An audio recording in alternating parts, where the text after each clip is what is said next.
నమస్కారం. Infinite stories తెలుగుకి మీ అందరికీ స్వాగతం. ఆత్మగా తిరిగొచ్చిన ఎక్స్ గర్ల్ఫ్రెండ్ ఫైనల్ పార్ట్. అసలు మీ ఉద్దేశం ఏంటి?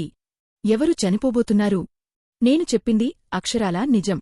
ప్రియ చిత్రగుప్తుడి ముఖంవైపు కోపంగా చూసింది. ఒక్కసారిగా ఆమెకు విపరీతమైన కోపం ముంచుకొచ్చింది. ఆమె తనను తాను ఆపుకోలేక గట్టిగా తిట్టడం మొదలుపెట్టింది. ముసలోడా, అసలు నువ్వు ఎవరిని శపిస్తున్నావురా? వాడు చాలా బాగున్నాడు. వాడికింకా 28 వాడు చనిపోవడమేంటి అసలు? నాకైతే నువ్వే చావబోతున్నావనిపిస్తోంది. ఛా, మనం ఆల్రెడీ చచ్చిపోయాం కదా. అంటే నా ఉద్దేశం, నువ్వు త్వరలోనే బూడిద అయిపోతావు. ఆమె తిట్టిన తిట్లకు చిత్రగుప్తుడు అస్సలు కోపపడలేదు. ఆయన చాలా నీరసంగా ఇలా సమాధానమిచ్చాడు. నేను ఆల్రెడీ చనిపోయాను. ఇక నీ విషయానికొస్తే. ఆయన ప్రియవైపు ఒకసారి చూశాడు. ముఖంలో ఎటువంటి ఎక్స్ప్రెషన్ లేకుండా ఇలా అన్నాడు. ఏదేమైనా నీ తీరని కోరిక ఇంకా పూర్తికాలేదు కాబట్టి నువ్వు తిరిగి యమలోకానికి రాలేవు. నీ జాగ్రత్తలో నువ్వు ఉండు. ఆ ముసలాయన మాయమైపోయారు. హే ముసలోడా, ఆగు, వెనక్కిరా. అసలు నువ్వు చెప్పినదానికి అర్థం ఏంటో క్లియర్గా చెప్పివెళ్ళు. అసలు ఎవడు చావబోతున్నాడు? ఏంటి ఈ పిచ్చివాగుడు? ప్రియా ఆ ముసలాయన వెనకాలే పరిగెత్తింది. ఆ చేయి పెట్టి ఆయనను వెనక్కి లాగాలని గట్టిగా ట్రై చేసింది. ఒక్కసారిగా అక్కడ ఏదో ఒక బలమైన శక్తి పుట్టుకొచ్చింది. అది ఆ అపార్ట్మెంట్ చుట్టూ ఉన్న ఒక కనిపించని అడ్డుగోడలా ప్రియను గట్టిగా 1 మీటర్ దూరం వెనక్కి నెట్టేసింది. ప్రియ నొప్పితో గట్టిగా మూలిగింది. ఆ నొప్పి ఒళ్లంతా పాకుతుంటే ఆఖరికి ఆమె ఆత్మకూడా వణికిపోయింది. ఆమె ముందుకు వంగి కష్టపడుతూ పైకి లేవడానికి ట్రై చేసింది. శూన్యంలోకి చూస్తూ ఆమెకు తెలియకుండానే ఆమె గొంతు మెత్తబడింది. దాదాపు బతిమిలాడుతున్నట్టుగా ఇలా అంది. నేనేదైనా తప్పుగా మాట్లాడి ఉంటే క్షమించు. నేను సారీ చెబుతున్నాను. ప్లీజ్ వెనక్కి వచ్చి నాకు క్లియర్గా వివరించి చెప్పు. కాని ఆమె ఎంత బతిమిలాడినా ఆ అపార్ట్మెంట్ అంతా ఖాళీగా, చాలా నిశ్శబ్దంగా ఉండిపోయింది. కనీసం ఒక్క రెస్పాన్స్ కూడా రాలేదు. ప్రియా ఆ హాల్ మధ్యలో నిలబడి చుట్టూ చూసింది. ఆమెకు ఎందుకో ఎప్పుడూ లేనంత భయం వేసింది. ఇన్నేళ్లుగా దెయ్యంగా ఉన్నా సరే ఆమె ఎప్పుడూ ఇంతలా భయపడలేదు. ఎంత భయం వేసిందంటే ఆమె ఆత్మశరీరం కూడా కొద్దిగా వణికిపోయింది. ఆమె తన చేతులను గట్టిగా పట్టుకుని వెనక్కి తిరిగింది. అయోమయంగా చూస్తుంటే ఆమె చూపు ఆ నల్లటి మెయిన్ డోర్ మీద పడింది. ఇక్కడ అంతా చాలా ఖాళీగా ఉంది. అసలు ఇక్కడ ఎవరూ ఎందుకు లేరు? ఎవరైనా తనతో మాట్లాడితే బాగుండు. కనీసం ఒక్కటంటే ఒక్క మాట మాట్లాడినా చాలు అనిపించింది. ప్రియకు ఒక్కసారిగా చందు గుర్తొచ్చాడు. వాడు త్వరగా తిరిగివస్తే బాగుండు, త్వరగా తన కళ్లముందు ప్రత్యక్షమైతే బాగుండు అని ఆమె ఎంతో ఆశగా ఎదురుచూసింది. ఆమె అక్కడ ఎంతసేపు నిలబడిందో ఆమెకే తెలీదు. అంతలోనే చివరకు డోర్లాక్ తాళం తీసిన శబ్దం వినిపించింది.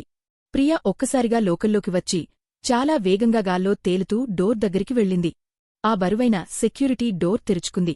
తలుపు వెనకాల నుండి చందు పాలిపోయిన, బాగా సన్నబడిన ముఖం కనిపించింది. తలుపును గట్టిగా ధభేల్ మని మూసేసింది. దాంతో చందు శరీరం ఒక్కసారిగా ఆగింది. వాడు అడుగు వెనక్కి తూలాడు. వాడు వెంటనే తన కాలుని అడ్డుపెట్టి ఆ డోర్ సందును బ్లాక్ చేశాడు. నెమ్మదిగా గాలి వదిలి తట్టుకుని నిలబడి మళ్లీ తలుపును తోశాడు. ఏంటి, వీడు కనీసం ఒక తలుపును కూడా సరిగ్గా పట్టుకోలేకపోతున్నాడా అని ప్రియ అనుకుంది. ప్రియ తన మనసులోని భయాన్ని పోగొట్టుకుంటూ చందు పక్కన నిలబడి వాడి చుట్టూ 360 డిగ్రీలు తిరుగుతూ వాడికి ఏమీ కాలేదని నిరూపించే ఏదైనా ఆధారం కోసం వెతికింది. కాని ఆమెకు అస్సలు ఏమీ దొరకలేదు. కేవలం కొన్ని రోజుల్లోనే వాడు చాలా బరువు తగ్గిపోయినట్టు కనిపించాడు.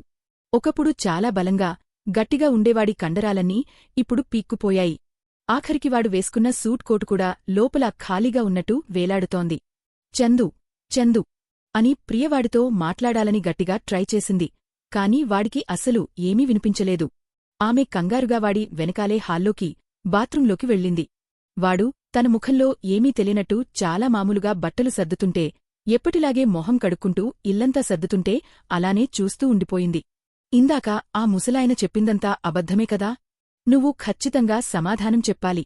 చందు, డాక్టర్కి చూపించుకోవడానికి కూడా నీ దగ్గర డబ్బుల్లేవా ఏంటి?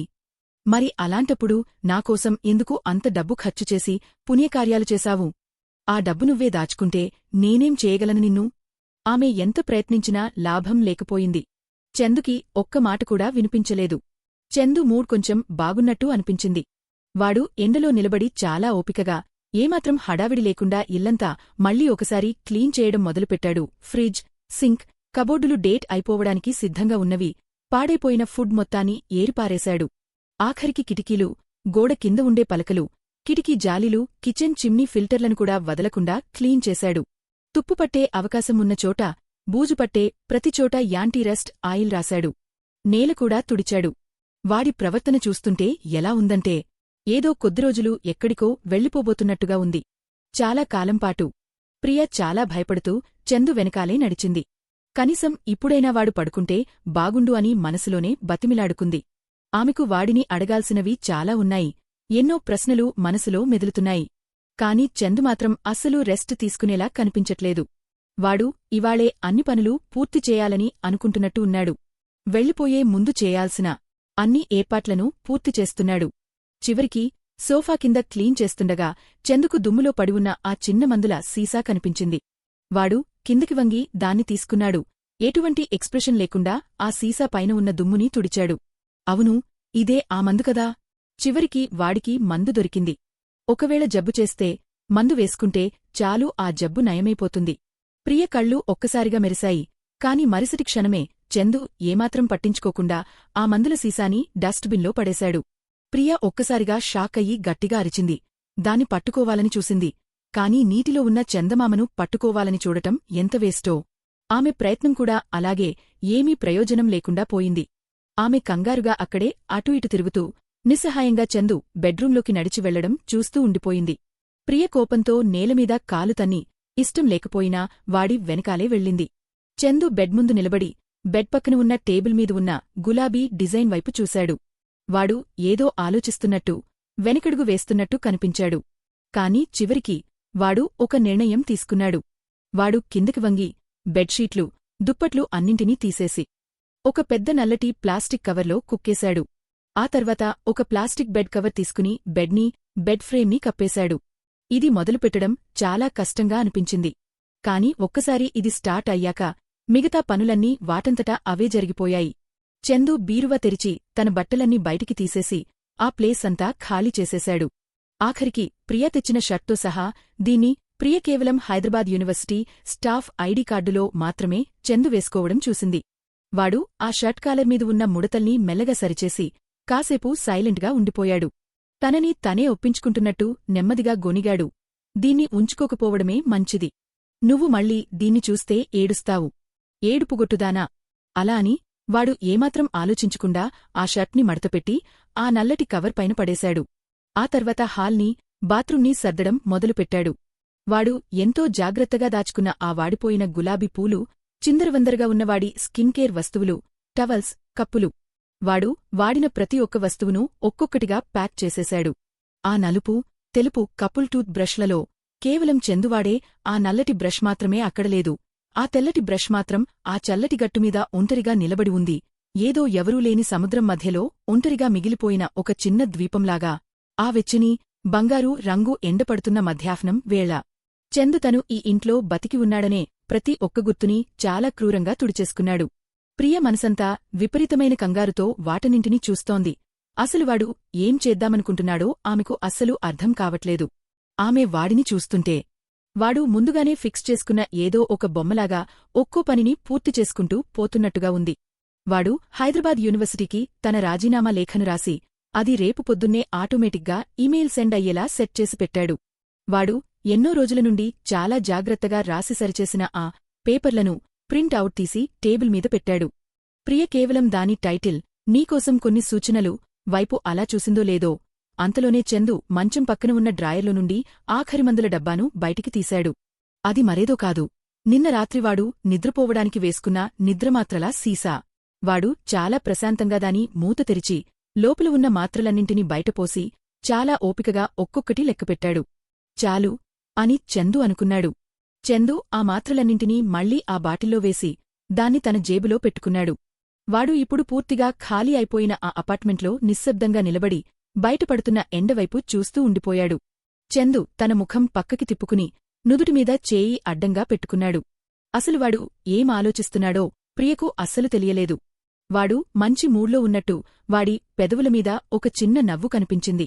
ఒక్కసారిగా వాడు ఆ చీకటిగా ఉన్న టీవీ స్క్రీన్ మీద టార్చ్ లైట్ వేసి తనని తాను చూసుకున్నాడు. ఆ స్క్రీన్లో వాడు ఇంకా బలంగా, చాలా హ్యాండ్సమ్గా కనిపిస్తున్నాడు. చాలాసేపటి తర్వాత వాడు మెల్లగా తన నుదుటిమీదున్న జుట్టును సవరించుకుని తృప్తిగా ఫీలయ్యాడు. ఇవాళ చాలా మంచి రోజు. నేను ఇంకా బాగానే ఉన్నాను. నిన్ను చూడటానికి వెళ్లడానికి పర్ఫెక్ట్గా ఉన్నాను. చందు తనలో తనే గొనుక్కున్నాడు. అంతలోనే ఒక్కసారిగా వాడికి తీవ్రమైన నొప్పి వచ్చింది. వాడి శరీరం వణికిపోయింది. వాడు తూలిపోతూ నేలమీద మోకాళ్లమీద సగం వంగిపోయాడు. ఒక చేత్తో టేబుల్ అంచును గట్టిగా పట్టుకున్నాడు. చాలాసేపటి తర్వాత వాడు మెల్లగా గోడకు ఆనుకుని నిలబడ్డాడు. ముఖంలో ఎటువంటి ఎమోషన్ లేకుండా చాలా మామూలుగా ఇలా అన్నాడు. బాధపడకు, నేను ఈ ఇంట్లో ఆ పని చేయనులే. నువ్వు చాలా భయస్థురాలివి, భయపడి చస్తావు. అలా చెప్పిన తర్వాత వాడు ఏమాత్రం ఆలస్యం చేయకుండా ఆ అపార్ట్మెంట్ మెయిన్ డోర్ వైపు అడుగులు వేశాడు. ప్రియవాడి వెనకాలే చాలా దగ్గరగా నడిచింది. ఆ బయటపడుతున్న ఎండ చాలా మంట పుట్టిస్తోంది. కాని ఆమె ఆత్మ లోపల మాత్రం ఆందోళన ఒక్కసారిగా ఒక చల్లటి రాత్రిపడే దట్టమైన మంచులాగా కమ్ముకుంది. గుండె అంతా చాలా బరువెక్కిపోయి ఊపిరి ఆడనట్టు అనిపించింది. హే చందు, అసలు నువ్వు ఎక్కడికి వెళ్తున్నావు? చందు అస్సలు సమాధానం చెప్పలేదు. వెనక్కి తిరిగి కూడా చూడలేదు. వాడి శరీరం చాలా సన్నగా, మొండిగా ఉంది. పాలిపోయినవాడి వేళ్లతో వాడు డోర్ హ్యాండిల్ని గట్టిగా పట్టుకున్నాడు.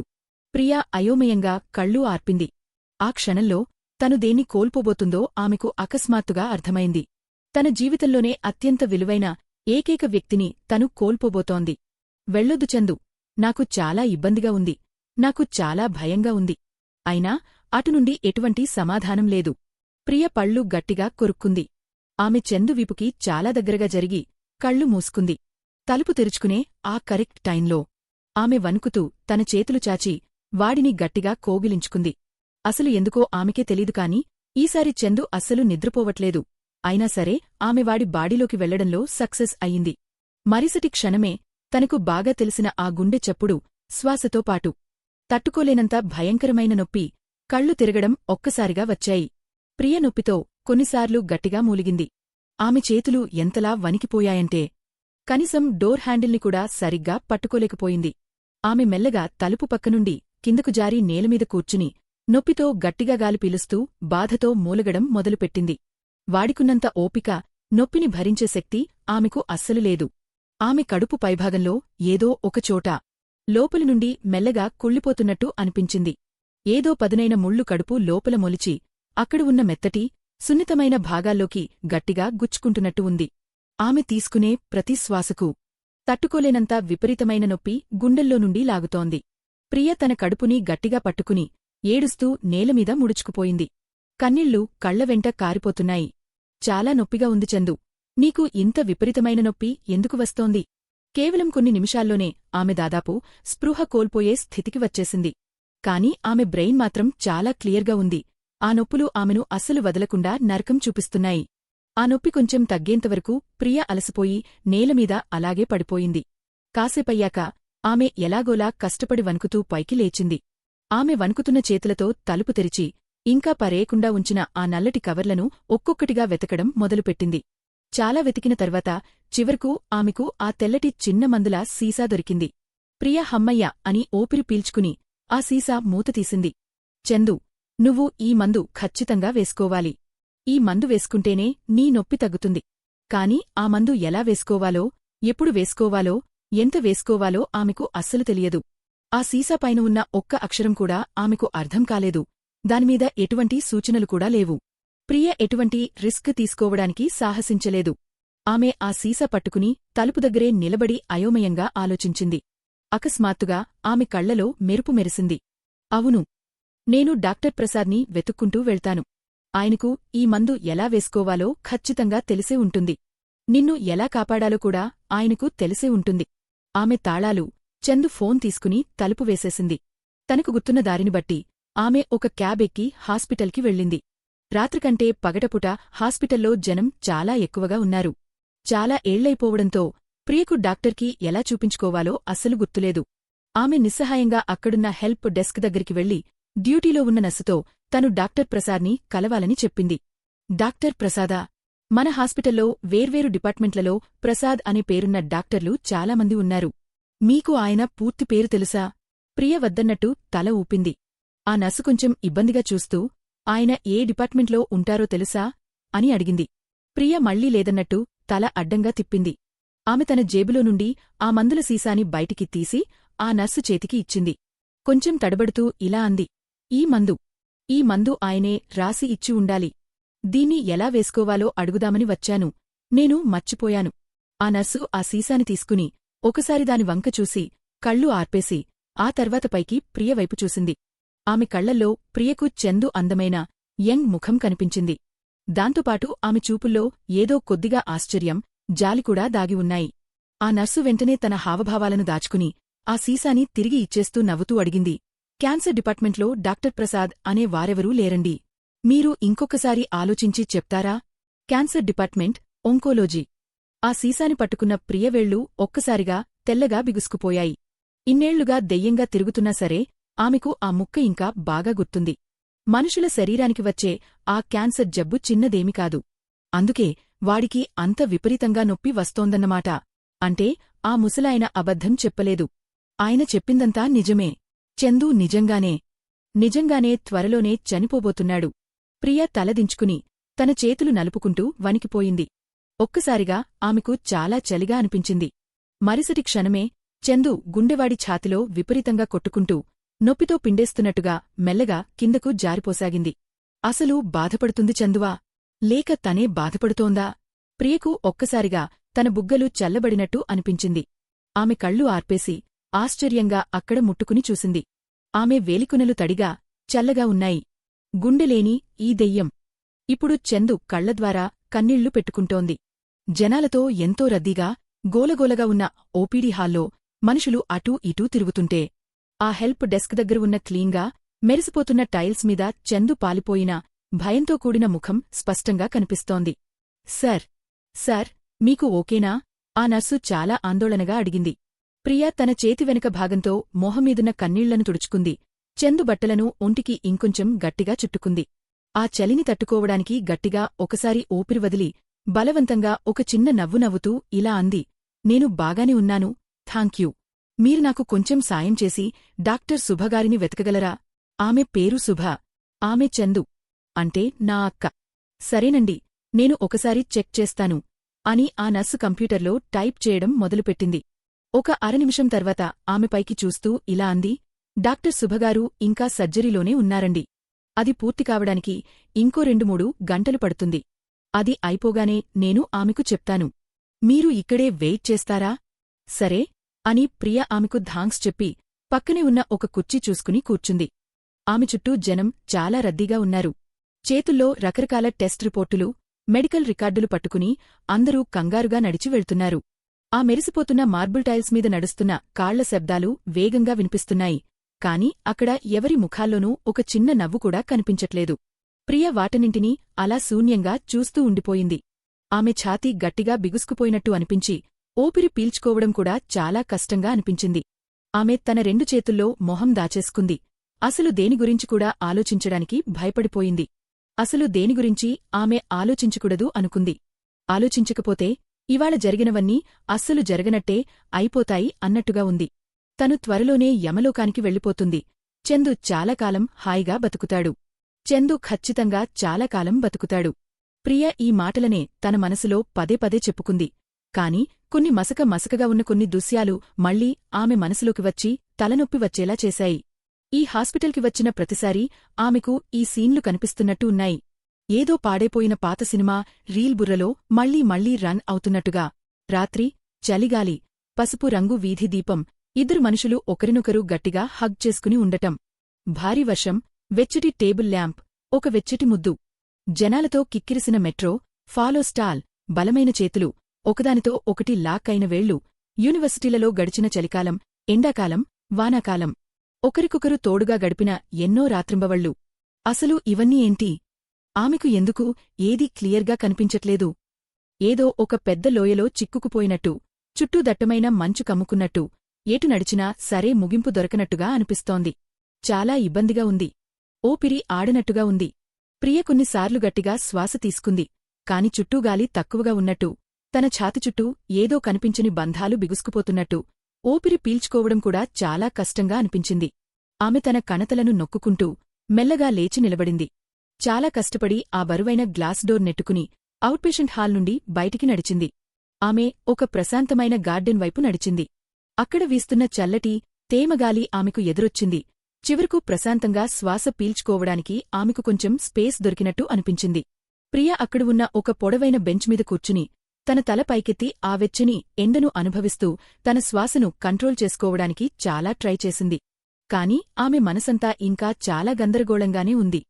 అన్నయ్య, నువ్వు ఇక్కడేం చేస్తున్నావ్? నెమ్మదిగా నడుచుకుంటూ వస్తున్న అడుగుల శబ్దంతో పాటు ఒక చిన్న పాప స్పష్టమైన ముద్దు గొంతు వినిపించింది. ప్రియ కళ్ళు తెరిచి ఆ గొంతు వచ్చిన వైపు చూసింది. అక్కడ ఒక 8-9 చిన్న పాప చాలా లూజ్గా ఉన్న హాస్పిటల్ గౌన్ వేసుకుని నిలబడి ఉంది. ఆమె కొంచెం పొట్టిగా ఉంది.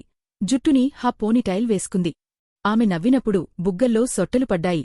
మొహమంతా చాలా ఆశ్చర్యం, సంతోషం కనిపిస్తున్నాయి. నన్నేనా పిలిచా? అని ప్రియ అడిగింది. అవును. ఆ చిన్నారి కావ్య తన పెద్ద కళ్ళు ఆరార్పుతూ వాడి పక్కకి నడిచివచ్చింది. అన్నయ్య, నువ్వు మళ్ళీ ఎందుకు వచ్చావ్?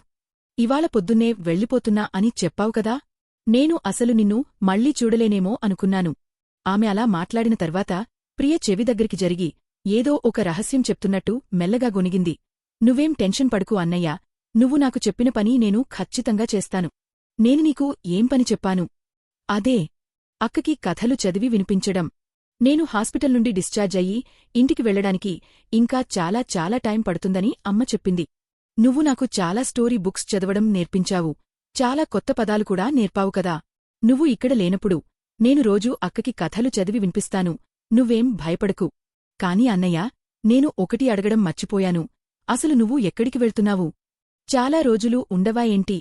ప్రియా ఆ పాప అడిగిన ప్రశ్నకు సమాధానం చెప్పలేకపోయింది. ఆమెకు తలంతా నొప్పితో విపరీతంగా రొదపెడుతున్నట్టు, అస్సలు తట్టుకోలేనంతగా అనిపించింది. ఆమె తన నుదురును గట్టిగా నొక్కుకుంటూ తనకు తెలియకుండానే తిరిగి ఇలా అడిగింది. ఏ అక్కా, అసలు నువ్వు ఎవరు? ఆ చిన్నారి కావ్య ఆశ్చర్యంతో కళ్ళు పెద్దవిచేసి వాడి ముఖం ముందు చేయి ఊపుతూ ఇలా అంది.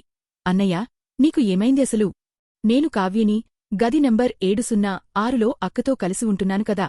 గది నెంబర్ 706. ఆమె గుండెల్లో మళ్లీ ఒక్కసారిగా విపరీతమైన నొప్పి పుట్టింది. ఛాతిలో ఏదో ఒక చిన్న పగులు మెల్లగా ఏర్పడినట్టు అనిపించింది. ఈసారి నొప్పి అనుభవిస్తోంది ఎవరు? ఆమెనా, లేక చందునా? ఎందుకో తెలీదు కాని ఆ ప్లేస్కి వెళ్తేనే తను వెతుకుతున్న సమాధానాలన్నీ దొరుకుతాయని, తన తలనొప్పికి ఏదైనా మందు లభిస్తుందని ప్రియకు అనిపించింది. ఆమె ఆ చిన్నారి కావ్యవైపు చూసి తన గొంతును సరిచేసుకుంటూ ఇలా అడిగింది. అన్నయ్య కొంచెం మర్చిపోయాడమ్మా, నన్ను అక్కడికి తీసుకువెళ్తావా? సరే అన్నయ్య. ఆ పాపకువాడు మర్చిపోయాడనే విషయం పెద్దగా పట్టలేదు. ఆమె చెందు చొక్కా అంచు పట్టుకుని నవ్వుతూ సంతోషంగా దారి చూపిస్తూ ముందుకు నడిచింది. ప్రియ తన అడుగులు తడబడకుండా చూసుకుంటూ ఆ పాప వెనకాలే వెళ్లడానికి ట్రై చేసింది. కాని ఆమె కాళ్ళు చాలా బలహీనంగా ఉండి ఆ పాప వెళ్తున్న ఉత్సాహవంతమైన స్పీడ్ని అందుకోలేక చాలా కష్టపడ్డాయి. వాళ్లు బిల్డింగు దాటి రద్దీగా ఉన్న ఒక లిఫ్ట్ ఎక్కారు. ఆ తర్వాత చాలా పొడవుగా, చల్లగా ఉన్న కొన్ని కారిడార్లు దాటుకుంటూ వెళ్లారు. అక్కడ కొడుతున్న విపరీతమైన శానిటైజర్ వాసన ప్రియ ముక్కుకు తగిలింది. చివరకు ఆ చిన్నారి కావ్య చాలా నిశ్శబ్దంగా ఉన్న ఒక వార్డు ముందు ఆగింది. వచ్చేశాం అన్నయ్యా. నువ్వు ఇక్కడి నుండి వెళ్లే ముందు ఇంకొకసారి అక్కని చూస్తావా? ప్రియా ఆ తలుపు బయట నిలబడి గ్లాస్ విండోలో నుండి లోపలికి శూన్యంగా చూసింది. ఆ వార్డు దక్షిణవైపుకు ఉంది. వెచ్చని, బంగారు రంగు ఎండ కిటికీ లోపల నుండి ప్రకాశవంతంగా వచ్చి కిటికీ పక్కనే ఉన్న ఆ బెడ్ మీద, పక్కనే ఉన్న టేబుల్ మీద ఉన్న ఒక పెద్ద ఎర్రటి గులాబీల బొకే మీద పడి మెరిసిపోతోంది. ఆ బెడ్ మీద ముఖానికి రెస్పిరేటర్ పెట్టుకుని చేతికి ఐవీ డ్రిప్పెక్కించి ఉన్న ఒక అమ్మాయి పడుకుని ఉంది. ఆ దూరం నుండి ఆమె ముఖం సరిగ్గా కనిపించట్లేదు. ఆమె చాలా సన్నగా ఉందని, ఆ దుప్పటి కింద ఆమె శరీరం చాలా చిన్నగా, సన్నని ఆకారంలాగా మాత్రమే కనిపిస్తోంది. బయటికి కనిపిస్తున్న ఆమె మణికట్టు చాలా సన్నగా, తెల్లగా ఉంది. చేతికి ఉన్న హాస్పిటల్ రిస్ట్ బ్యాండ్ చాలా లూజ్గా కనిపిస్తోంది. ఆమె పొడవైన నల్లటి జుట్టు చాలా మెత్తగా, స్మూత్గా ఆమె భుజం మీద చాలా సున్నితంగా వాలి ఉంది. అది ఒక అమ్మాయి. సమయం మెల్లగా గడిచిపోతోంది. ఆ దుప్పటిమీద పడుతున్న ఎండ నీడలు మెల్లమెల్లగా కదులుతున్నాయి. కాని ఆమె మాత్రం ఎటువంటి చలనం లేకుండా, చాలా నిశ్శబ్దంగా, చాలా ప్రశాంతంగా నిద్రపోతూనే ఉంది. సరిగ్గా ఏదో చందమామ కథల్లో నిద్రపోతున్న యువరాణిలాగా. ఎందుకో తెలీదు కాని ప్రియకు ఒక్కసారిగా గుండె విపరీతంగా కొట్టుకోవడం మొదలైంది. అస్సలు నార్మల్ అవ్వలేకపోయింది. ఆమె ఆత్మ లోపల నుండి ఒకలాంటి భయం, అదే సమయంలో లోపలికి వెళ్లి చూడాలనే ఆరాటం ఒకేసారి మొదలయ్యాయి. ఆమె గట్టిగా ఒకసారి ఊపిరి పీల్చుకుని డోర్ హ్యాండిల్ తిప్పి లోపలికి అడుగుపెట్టింది. ఆ వెచ్చని, స్పష్టమైన ఎండలో ప్రియ కొంచెం తడబడుతూనే చాలా నెమ్మదిగా ఒక్కో అడుగు ముందుకు వేస్తూ బెడ్కి దగ్గరగా వెళ్ళింది. చివరకు ఆ ఎండ వెలుతురులో ఆ అమ్మాయి ముఖం చాలా క్లియర్గా కనిపించేంతవరకు వెళ్ళింది. ఈ అమ్మాయిని నిజంగా చాలా చాలా జాగ్రత్తగా చూసుకుంటున్నారు. ఆమె వేసుకున్న హాస్పిటల్ గౌన్ చాలా నీట్గా, ఫ్రెష్గా ఉంది. ఆమె జుట్టు కూడా చాలా పద్ధతిగా, స్మూత్గా ఒక భుజం మీద వాలి ఉంది. ఆమె నుదుటిమీద చెదిరిపడుతున్న జుట్టునంతా ఒక చిన్న అందమైన హెయిర్ పిన్తో చాలా నీట్గా క్లిప్ చేసి పెట్టారు. కాలర్ బయట కనిపిస్తున్న ఆ ముఖం చాలా చిన్నగా, సన్నగా ఉంది, కాని చాలా క్లీన్గా, తెల్లగా మెరిసిపోతోంది. ఆమె పెదాలు చాలా సాఫ్ట్గా ఉన్నాయి, ఎక్కడా పగుళ్లు లేకుండా ఉన్నాయి. ఆమె చూడటానికి మరీ అంత గొప్ప అందగత్తే ఏమీ కాదు, చాలా సాదాసీదాగా అమాయకంగా ఉంది. కాని ఆమె బుగ్గలు తను అనుకున్నదానికంటే చాలా పీక్కుపోయి సన్నగా ఉన్నాయి. ఆమె చేతికి ఉన్న సూది ద్వారా గ్లూకోజ్ న్యూట్రియంట్ సొల్యూషన్ ఆమె బాడీలోకి ఎక్కుతోంది. ఆమె చర్మం కింద నీలం రంగు నరాలు చాలా క్లియర్గా కనిపిస్తున్నాయి. ప్రియ కళ్ళు ఆర్పింది. తనని తను ఆపుకోలేక తన చేతిని ముందుకు చాచి ఆ అమ్మాయి వెచ్చటి బుగ్గను మెల్లగా తాకింది. అది మరెవరో కాదు, తనే. ప్రియకు ఈ నిజం అర్థమైన ఆ క్షణంలో ఆమెకు కనీసం షాక్ అవ్వడానికి కూడా టైం దొరకలేదు. ఆమె ఆ అమ్మాయి చర్మాన్ని తాకిన మరుసటి క్షణమే బుర్ర పగిలిపోయేంత తీవ్రమైన తలనొప్పి వచ్చింది. ఆమె పాత జ్ఞాపకాలన్నీ ఒక్కసారిగా ఒక పెద్ద ఉప్పెనలా మనసులోకి దూసుకొచ్చాయి. వాటిని ఆపడం ఆమె తరం కాలేదు. అది ఒక రాత్రి. చల్లగా, కాస్త తేమగా ఉన్న హాస్టల్ రూమ్.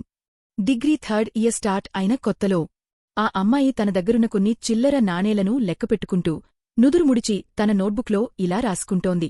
చూస్తుంటే నేను ఇంకో పార్ట్ టైం జాబ్ వెతుక్కోవాల్సి వచ్చేలా ఉంది. కాని ఈ 3rd ఇయర్ క్లాసులు ఏమైనా కష్టంగా ఉంటాయా, నేను రెండింటినీ మేనేజ్ చేయగలనా లేదా అని భయంగా ఉంది. ఎండాకాలం సెలవులకు కూడా నేను ఇంటికి వెళ్లకుండా పార్ట్ టైం పనులే చేసుకున్నాను. ఇంటిని చాలా మిస్ అవుతానేమో అనుకున్నాను కాని నాకలా అస్సలూ అనిపించలేదు. హైదరాబాద్లో ఉండటం భలే బాగుంది. ఈ సిటీ చాలా పెద్దది, చాలా పెద్దది. నాకంటూ ఒక సొంత గూడు ఎప్పుడు దొరుకుతుందో. కాని ఈ మధ్య నాకు కొంచెం అదృష్టం కలిసొచ్చింది. నేను ఒక చాలా మంచి వ్యక్తిని కలిశాను. నేను వాడి ల్యాప్టాప్ పగలగొట్టాను, కాని వాడు నన్ను డబ్బులు అడగలేదు. సరే కదా నన్ను ఓదార్చాడు. వాడు చూడటానికి చాలా హ్యాండ్సమ్గా ఉంటాడు, కాకపోతే కొంచెం సీరియస్గా ఉంటాడు. నిన్న రాత్రి నాకు వాడే కలలోకి వచ్చాడు. నిద్రలేచేసరికి నా ముఖంలో నవ్వు ఉంది. కొంచెం వింతగా అనిపిస్తోంది. ఒకవేళ ఇది మొదటి చూపులోనే కలిగిన ప్రేమేనా? అది యూనివర్సిటీలోని లైబ్రరీ. ఒక అబ్బాయి ఒక అమ్మాయి చేతిలో నుండి ఆ చల్లటి రోజ్ మిల్క్ తీసుకుని స్ట్రా వేసి తాగాడు. ఆమెవాడి పక్కనే కూర్చుని తన 2 చేతులతో గడ్డం పట్టుకుని మెరుస్తున్న కళ్లతో ఇలా అడిగింది, ఎలా ఉంది? బాగుందా? మన కాలేజీ గేట్ దగ్గర కొత్తగా పెట్టిన షాప్లో కొన్నాను. గెస్ చేయి ఎంత ఉంటుందో? కేవలం 20 రూపాయలు మాత్రమే. వాడు అని సమాధానం చెప్తూ కోడింగ్తో నిండి ఉన్న కంప్యూటర్ స్క్రీన్ మీద నుండి కళ్ళు తిప్పాడు. తక్కువ రేటుకే దొరికిందన్న ఆనందంతో గర్వంగా నవ్వుతున్న ఆ అమ్మాయి ముఖం వైపు చూశాడు. ప్రియా, వాడు ఒక్కసారిగా అడిగాడు. నాతో ఉంటావా? ప్రియా ఒక్కసారిగా అలానే స్తంభించిపోయింది. ఆమె గుండె చాలా వేగంగా కొట్టుకోవడం మొదలైంది. బుగ్గలు కూడా ఎర్రగా మారిపోయాయి. ఆమె ఏమీ తెలియనట్టు నటిస్తూ పక్కకి చూస్తూ ఇలా అంది. ఆ చందు కొంచెం ఇబ్బందిగా ఫీలవుతూ తన నుదుటిమీదున్న జుట్టును పక్కకి సవరించుకుని పక్కకి చూస్తూ అన్నాడు. నేను చెప్పేది నువ్వు నా గర్ల్ఫ్రెండ్ అవుతావా? వాడు చాలా క్లియర్గా, నేరుగా అడిగేశాడు. దాంతో ఆమెకు యాక్ట్ చేయడానికి అస్సలు ఛాన్స్ లేకుండా పోయింది. ఓహ్, నాకు ఓకే. నేను ఒప్పుకుంటున్నాను. వాడు అడగడం పూర్తి చేయకముందే ఆమె చాలా వేగంగా సమాధానం చెప్పేసింది. దాంతో చందు ఒక్కసారిగా షాక్ అయ్యాడు. వాడి ప్రశాంతమైన, అందమైన కళ్లల్లో ప్రియా నవ్వుతున్న ముఖం స్పష్టంగా కనిపించింది. ఆమె ముఖంలో ఏదో పెద్ద యుద్ధం గెలిచినట్టు, తనే పైచేయి సాధించినట్టు ఒక నవ్వు ఉంది. చందు, ఇవాల్టి నుండి నువ్వు నా బాయ్ఫ్రెండ్. నువ్వు నా వెనకాలే పడ్డావు కాబట్టి ఇప్పుడు వెనక్కి తగ్గడానికి అస్సలు వీల్లేదు. అది యూనివర్సిటీ క్యాంపస్ మధ్యలో 2 పక్కలా పెద్ద చెట్లు ఉన్న ఒకదారి. ఆ అబ్బాయి తన కోడింగ్లో ఏదో బగ్ గురించి ఆలోచిస్తూ చాలా వేగంగా ముందుకు నడుస్తున్నాడు. కాసేపయ్యాక ఒక్కసారిగా వెనక్కి తిరిగి చూస్తే ఆ అమ్మాయి తన వెనకాల ఒక పెద్ద బ్యాగ్ తగిలించుకుని కోపంగా ముఖం పెట్టి చాలా దూరం వెనకాలే ఉండిపోయింది. చందు, నువ్వు మళ్ళీ నాకోసం వెయిట్ చేయకుండా వెళ్ళిపోయావు. అసలు అంత వేగంగా ఎందుకు నడుస్తావు? నా కాళ్ళు నీకంటే చాలా చిన్నవని నీకు తెలియదా ఏంటి? దాంతో చందు అక్కడే ఆగిపోయి క్షమాపణ అడుగుతున్నట్టుగా ఒక నవ్వు నవ్వి తన ప్రశాంతమైన కళ్లతో చూస్తూ అక్కడే వెయిట్ చేశాడు. కాని ఆ అమ్మాయి మాత్రం అసలు తగ్గలేదు. ఆమె కావాలనే తన నడక వేగాన్ని తగ్గించింది. దాంతో వాడు తనకోసం వెయిట్ చేయక తప్పలేదు. సాయంత్రం వీస్తున్న చల్లటి గాలిలో ఆ వెచ్చటి పసుపు రంగు వీధి దీపాల కింద ఆ అబ్బాయి నిస్సహాయంగా తల పక్కకి తిప్పి ఒక్కసారిగా తన చేతులు చాచి మెల్లగా ఇలా పిలిచాడు. ఈటురా. యాయ్ అంటూ ఆ అమ్మాయి తృప్తిగా నవ్వుతూ చాలా దూరం నుండి ఒక చిన్న ఫిరంగి గుండులా వేగంగా పరిగెత్తుకుంటూ వచ్చి వాడి కోగిలిలోకి దూసుకెళ్ళింది. ఆమె తోసిన దెబ్బకి వాడు ఒక అడుగు వెనక్కి పడ్డాడు. అయినా సరే ఆమెను గట్టిగా క్షేమంగా పట్టుకున్నాడు. ఆమె నుదురు వాడి కాలర్ బోన్కి గట్టిగా తగలడంతో ఇద్దరు నొప్పితో అబ్బా అని మూలిగారు. నెక్స్ట్ టైం నువ్వు గనుక అంత వేగంగా నడిస్తే నన్ను నీ భుజాలమీద ఎక్కించుకుని నడవడమే నీకు పనిష్మెంట్ అని ప్రియ అంది. సరేలే అని చందు అన్నాడు.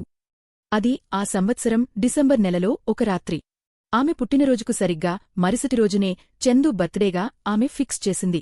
ఆమె వాడి పేరు రాసివున్న ఒక అందమైన కేక్ కొని వాడి హాస్టల్ కింద నిలబడి వెయిట్ చేసింది. కాని వాడు మాత్రం ఆమెకు హ్యాండ్ ఇచ్చాడు. ఆమెకు చందు ఫోన్ కలవలేదు. వాడి గురించి ఎలాంటి సమాచారం లేదు. ఇక చేసేదేమీ లేక ఆమె నిరాశగా ఆ కేక్ పట్టుకుని తన హాస్టల్ రూంకి తిరిగి వచ్చేసి దుప్పటి ముసుగేసుకుని పడుకుంది. హాస్టల్ కిటికీ బయట హైదరాబాద్ నగరం అంతా చాలా నిశ్శబ్దంగా దట్టమైన మంచు కురుస్తోంది. ప్రతి వస్తువునూ ఆ మంచు నిశ్శబ్దంగా కప్పేస్తోంది. ప్రియ మనసంతా విపరీతమైన నిరాశతో ఆందోళనతో నిండిపోయింది. ఆమెకు అస్సలు నిద్రపట్టలేదు. పైగా తన మనసులోని మాటను ఎవరికీ చెప్పుకోలేకపోయింది. వాడి సేఫ్టీ గురించి ఒకపక్క కంగారు, వాడు రాలేకపోయాడే అనే బాధ ఆమెను వేధించాయి. రాత్రి 1 గంట సమయంలో దుప్పటి లోపల ఉన్న ఆమె ఫోన్ ఒక్కసారిగా రింగ్ అయ్యింది. ఫోన్ ఎత్తగానే చందు బొంగురుపోయిన గొంతుతో మాట్లాడిన మాటలు ఆమె చెవిన పడ్డాయి. ప్రియా, నేను నీ హాస్టల్ కిందనే ఉన్నాను. ఒక్కసారి కిందకి రాగలవా? ఆ అమ్మాయి నైట్ డ్రెస్లోనే ఉంది. ఎలాగోలా ఒక స్వీటర్ వేసుకుని ఆయాసపడుతూ హాస్టల్ మెట్లు దిగి పరుగు పరుగున వెళ్లి వాడి కోగిలిలో చేరిపోయింది. చందు, అసలు నువ్వు ఎక్కడికి వెళ్ళిపోయావు? వాడు ఆమెను ఒక చేత్తో పట్టుకుని గిరగిరా తిప్పాడు. తన వెచ్చటి ఓపిరితో ఆమె చేతులను వెచ్చగా చేయడానికి ట్రై చేశాడు. స్లిప్పర్లు వేసుకున్న ఆమె పాదాలను వాడి షూస్ మీద పెట్టి నిలబడింది. అప్పుడే ఆమెకు వాడి ప్రవర్తనలో ఏదో తేడా కనిపించింది. ఎప్పుడూ చాలా సైలెంట్గా ఉండేవాడి కళ్లల్లో ఇప్పుడు ఒక మెరుపు ఉంది. వాడి మనసులోని సంతోషం కళ్లల్లోనే స్పష్టంగా కనిపిస్తోంది. ఏమైంది చందూ? ఏమైనా జరిగిందా? అని ఆమె అడిగింది. చెవుల దగ్గరగాలి భీకరంగా వీస్తోంది. వాడు ఆమెను గట్టిగా కోగిలించుకున్నాడు. వాడి వెచ్చని పెదవులు దాదాపు ఆమె చెవిని తాకుతూ మెల్లగా ఇలా అన్నాడు. ప్రియా, చివరకు మా అక్క దొరికింది. ఆమెకు 5 వయసున్నప్పుడు ఎవరో దత్తత చేసుకున్నారు. అప్పటినుండి ఆమెకోసం ఎంత వెతికినా ఎలాంటి సమాచారం దొరకలేదు. కాని నిన్న రాత్రి తనే నన్ను కాంటాక్ట్ చేసింది. ఆమె వేరే సిటీలో ఉంది. పోయిన సంవత్సరమే తన గ్రాడ్యుయేషన్ పూర్తయింది. ఇప్పుడు అక్కడ ఒక ఇంటర్న్ డాక్టర్గా చేస్తోంది. తను చాలా బాగుంది. వాడి మనసు ఎప్పుడూ లేనంతగా బరువెక్కిపోయింది. వాడు తన ముఖాన్ని ఆమె మెడలో దాచేసుకున్నాడు. వాడి కన్నీళ్లు ఆమె కాలర్ లోపలికి పడుతుంటే ఆ వెచ్చదనానికి ఆమె ఒంట్లో ఒక చిన్న వణుకు వచ్చింది. ప్రియ వాడిని గట్టిగా కోగిలించుకుంది, హగ్ చేసుకుంది. ఆమె కళ్ల నుండి కూడా నీళ్లు ఆగకుండా కారిపోతున్నాయి. వాడి హార్ట్ బీట్తో పాటు ఆమె గుండె కూడా ఎంతో తోషంతో కొట్టుకుంటోంది. ఆమె మనసు ఒక్కసారిగా కరిగిపోయినట్టు అనిపించింది. చాలా వెచ్చగా, చాలా సాఫ్ట్గా, మునుపెన్నడూ లేనంత సున్నితంగా మారిపోయింది. చాలా మంచి విషయం చందు. చాలా చాలా సంతోషం. ఆమె ఏడుస్తూ సరిగ్గా మాటలు కూడా రాకుండా ఇలా అంది. నాకు చాలా హ్యాపీగా ఉంది చందు. నీ గురించి నాకు చాలా చాలా సంతోషంగా ఉంది. ఇప్పుడు నాకంటే కాకుండా ఈ ప్రపంచంలో నిన్ను అమితంగా ప్రేమించే నీ సొంత ఫ్యామిలీ నీకు దొరికింది. నిజంగా ఇది నీ జీవితంలోనే అత్యంత బెస్ట్ బర్త్డే గిఫ్ట్. ఆ అమ్మాయి చాలా ప్రేమగా వాడి కనుబొమ్మ మీద ముద్దు పెట్టుకుంది. Chandu, happy birthday. వాడు ఆమె మాటలకు ఏమీ సమాధానం చెప్పలేదు. దానికి బదులుగా వాడు ఆమె బుగ్గలను తన 2 చేతులతో పట్టుకుని చాలా పద్ధతిగా ఆమె పెదవుల మీద ముద్దు పెట్టాడు. ప్రియా, ఆ అబ్బాయి కళ్లల్లో ఆ నిశ్శబ్దంగా కురుస్తున్న మంచురాత్రి ఎర్రగా మారిన ఆమె బుగ్గలు కనిపిస్తున్నాయి. వాడు ఎర్రబడిన కళ్లతో కొద్దిగా నవ్వి తన నుదురును ఆమె నుదుటికి ఆనించి నెమ్మదిగా అన్నాడు, ఐ లవ్ యూ. వాడు తన నోటితో ఈ మాటలు చెప్పడం ఇదే మొదటిసారి. కాని ఆ తర్వాత ప్రియకు తెలిసింది ఏంటంటే వాళ్ల అక్కకి సంబంధించిన సమస్యలన్నీ ఇంకా పూర్తిగా సాల్వ్ కాలేదని. వాడు అంత దూరం నుండి అంత కష్టపడి ప్రయాణం చేసివచ్చింది కేవలం ఈ గుడ్ న్యూస్ని అందరికంటే ముందే ఆమెతో షేర్ చేసుకోవడానికి, ఇంకా వాళ్ళిద్దరూ అనుకున్న టైంకి కలుసుకోవడానికి. ఆమెతో మాట్లాడాక వాడు మళ్లీ రాత్రి బస్సులోనే వెనక్కి వెళ్ళిపోవాల్సి ఉంది. రాత్రి 3 గంటల సమయంలో ప్రియ వాడిని బస్సు ఎక్కించడానికి బస్టాండ్ దాకా వెళ్ళింది. బస్సు బయలుదేరడానికి ఇంకో 30 నిమిషాలు ఉందనగా ఆమెకు అకస్మాత్తుగా గుర్తొచ్చింది తను కేక్ తీసుకురావడం మర్చిపోయిందని. ఇప్పుడు మళ్లీ హాస్టల్కి వెళ్లి దాన్ని తీసుకురావడానికి అస్సలు టైం లేదు. చందు, నాకోసం వెయిట్ చే. ఆ అమ్మాయి ఆయాసపడుతూనే పక్కనే ఉన్న ఒక సూపర్ మార్కెట్కి పరుగున వెళ్లి ఒక చిన్న ప్యాకేజ్డ్ కేక్ ముక్క కొనుక్కొచ్చింది. దానిమీద ఎలాంటి రిబ్బన్ లేదు, హ్యాపీ బర్త్డే అని రాసిలేదు, కనీసం కొవ్వొత్తి కూడా లేదు. అయినా సరే ఆమె వాడికోసం బర్త్డే సాంగ్ పాడింది.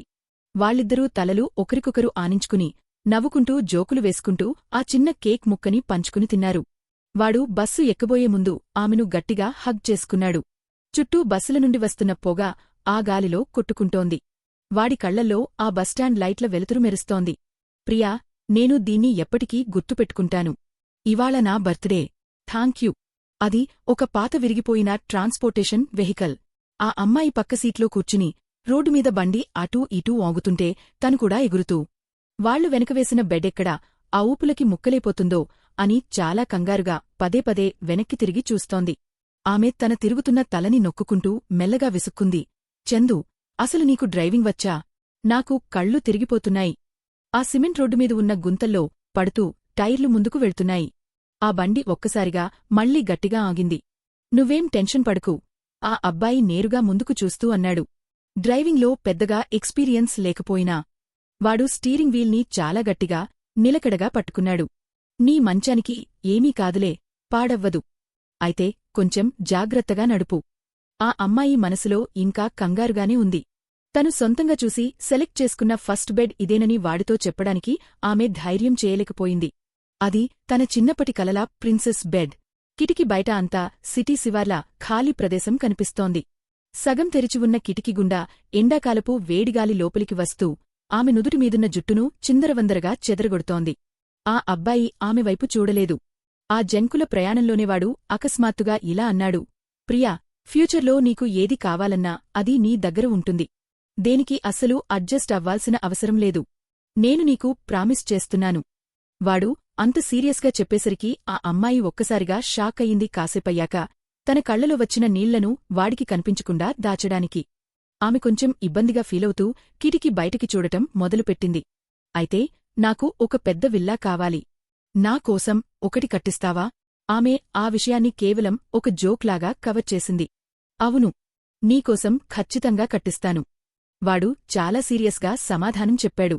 అది వాళ్ళు గ్రాడ్యుయేషన్ పూర్తి చేసుకున్న ఎండాకాలం సమయం, బాగా వేడిగా జనాలతో కిక్కిరిసిపోయిన ఒక మెట్రో ట్రైన్ లోపల చందు ప్రియను ఇంటర్వ్యూకి తీసుకువెళ్తున్నాడు.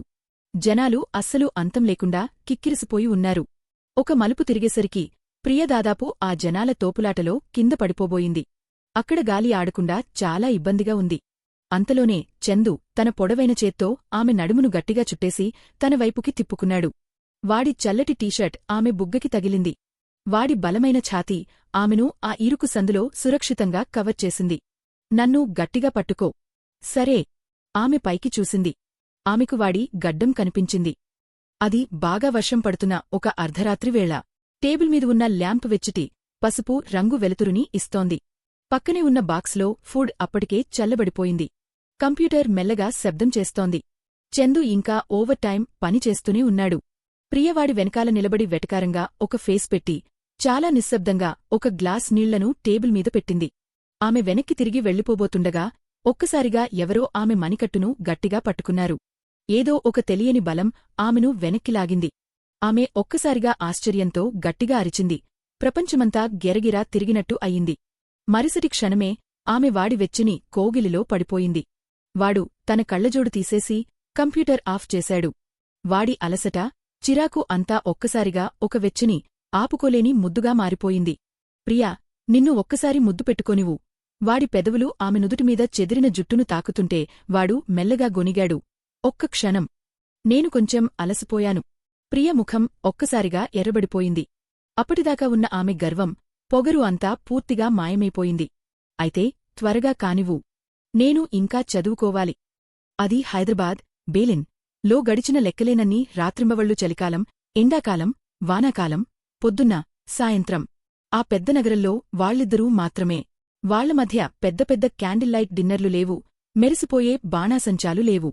ఎవరి పనుల్లో వాళ్లు బిజీగా ఉంటూ చాలా సాదాసీదాగా, సాధారణమైన జీవితాన్ని గడిపారు. కాని వాళ్లు ఎప్పుడూ కలిసే ఉండేవారు. యాదృచ్ఛికంగా కలుసుకున్న ఆ ఇద్దరూ మనుషులు ఈ పెద్ద నగరంలో ఒకరికొకరు ఒక సొంత ఫ్యామిలీగా మారిపోయారు. ఒకరికొకరు అత్యంత ప్రియమైన వ్యక్తిగా మారారు. ప్రియ టేబుల్ నిండా రకరకాల వంటకాలు చేసిపెట్టింది.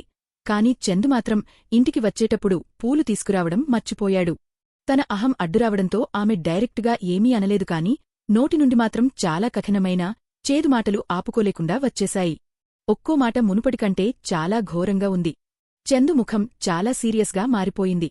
వాడు టేబుల్ దగ్గరే కూర్చుని ఆమె కోపానంతా భరించాడు. ఒక్క ముక్క కూడా మాట్లాడకుండా కేవలం కిటికీ బయటికి అలా చూస్తూ ఉండిపోయాడు.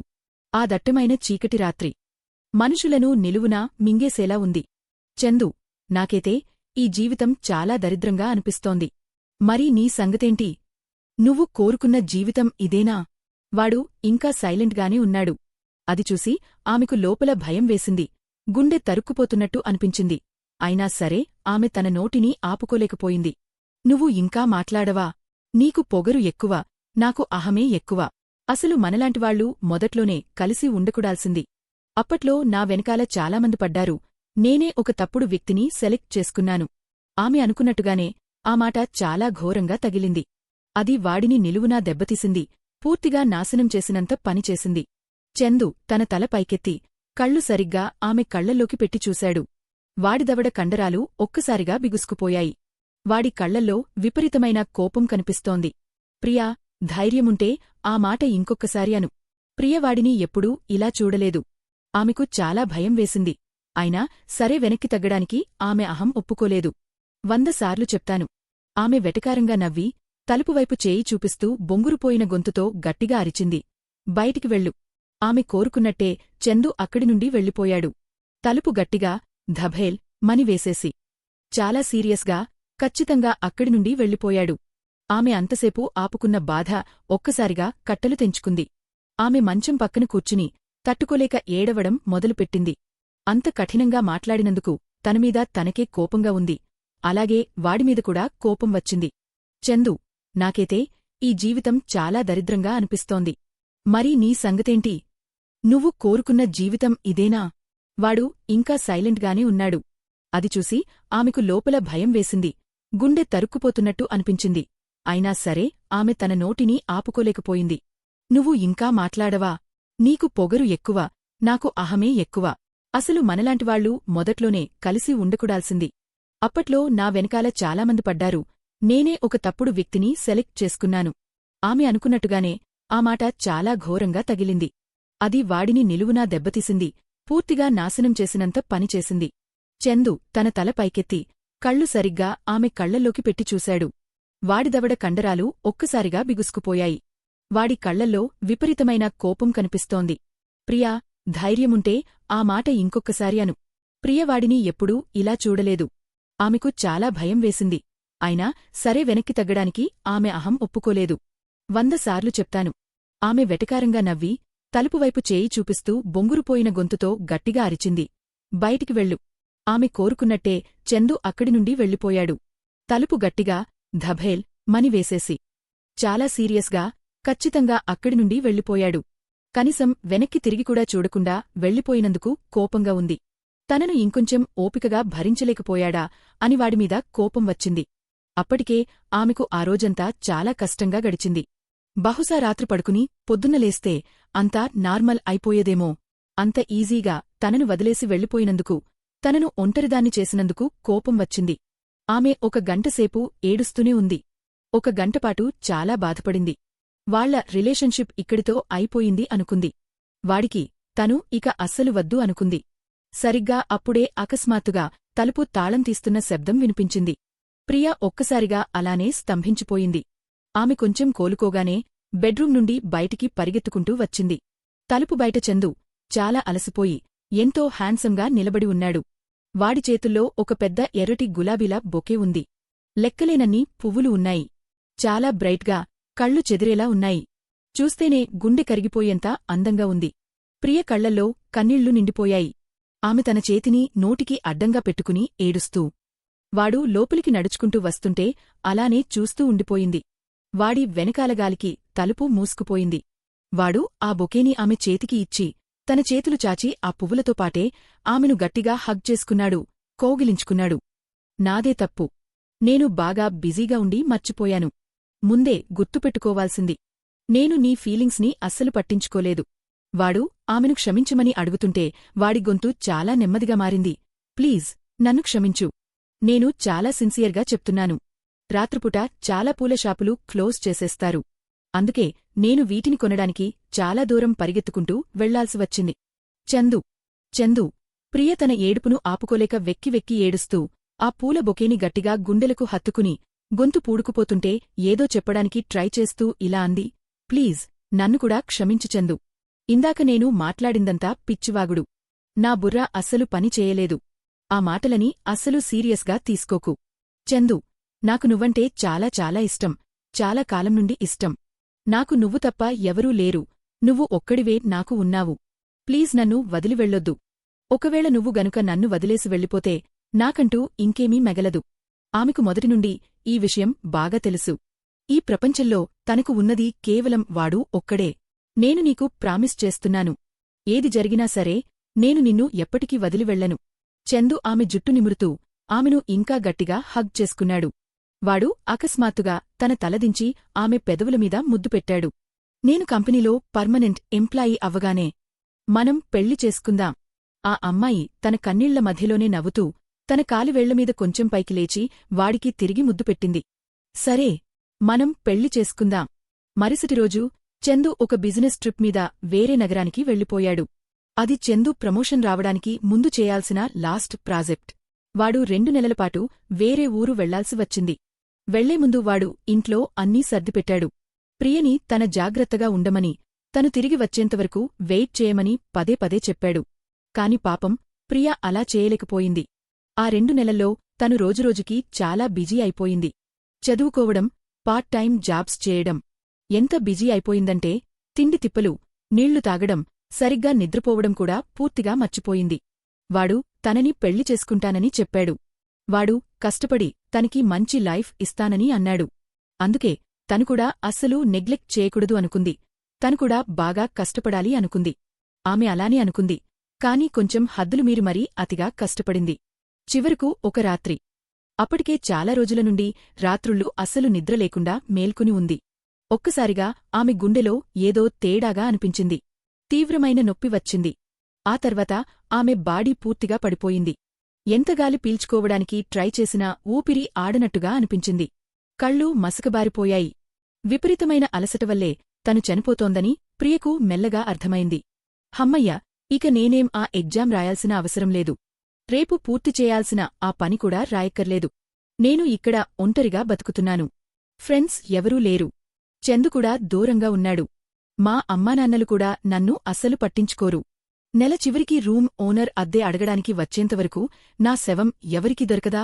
పాపం వాడు దాన్ని చూసి చాలా భయపడిపోతాడు. కాని ఇప్పుడు అవేవీ అస్సలు ముఖ్యం కాదు. ఆ చివరి క్షణంలో ప్రియకు విపరీతమైన ఆవేదన కలిగింది. నోటితో చెప్పలేనంత నొప్పివేసింది. తను చేసిన మొండి పనులకి, మూర్ఖత్వానికి ఆమె చాలా బాధపడింది. ఆమె ఒక వ్యక్తిని చాలా విపరీతంగా మిస్ అయ్యింది. ఆమె బతికిన ఆ 20 ఏళ్ల చిన్న జీవితంలో బాధలు, అలసట, కష్టాలతో నిండిపోయిన ఆ జీవితంలో చందు మాత్రమే ఆమెకు దొరికిన అత్యంత విలువైన వరం. వాడు మాత్రమే ఆమె జీవితంలోని ఏకైక వెలుగు. చివరకు మెల్లగా కోల్పోతున్న ఆమె స్పృహలో ఒకే ఒక్క ఆలోచన బలంగా ఉండిపోయింది. అది అస్సలు పోలేదు. మన రిలేషన్ చాలా మామూలుగా ఉండి ఉంటేనే బాగుండేదేమో. వాడు నన్ను ఇంతగా ప్రేమించకుండా ఉండి ఉంటేనే చాలా బాగుండేది. ఆ రోజు గొడవ జరిగినప్పుడు వాడు నిజంగానే వెళ్ళిపోయి ఉంటే, మళ్ళీ తిరిగి రాకుండా ఉండి ఉంటే, మేము అప్పుడే బ్రేకప్ చేసుకుని ఉంటే, అప్పుడు చందు ఇంతలా బాధపడకుండా ఉండేవాడు కదా. ఆ తర్వాత గడిచిన సంవత్సరాలలో ఆ అమ్మాయి ఆత్మ ఈ విషయాలనే పదే పదే గుర్తుచేసుకుంది. చనిపోయే చివరి క్షణంలో ఏదో ఒక చిన్న ఆశతో ఆమె మనసు కల్పించుకున్న కథ అది. కాని ఆమె జీవితంలో అత్యంత ముఖ్యమైన ఆ క్షణాలు, ఆ ప్రేమ జ్ఞాపకాలు ఆమె తనతో పాటు యమలోకానికి తీసుకెళ్లలేకపోయింది. అవన్నీ ఆమె పాత శరీరం లోపలనే ఉండిపోయాయి. ఆమె ఆత్మను ఆ చావు అంచుల్లో నుండి వెనక్కి లాగడానికి, ఒంటరిగా వెళ్ళిపోకుండా ఆపడానికి ఆ పాత జ్ఞాపకాలన్నీ తమ శక్తినంతా ఉపయోగించి వెనక్కి లాగాయి. అవన్నీ గొంతు పూడుకుపోయేలా ఆమెవైపు చూస్తూ గట్టిగా అరిచాయి. త్వరగా వెనక్కిరా, నిన్ను నువ్వు కాపాడుకో, చందుని కాపాడు. చందు చాలా జబ్బుపడినట్టు ఉన్నాడు.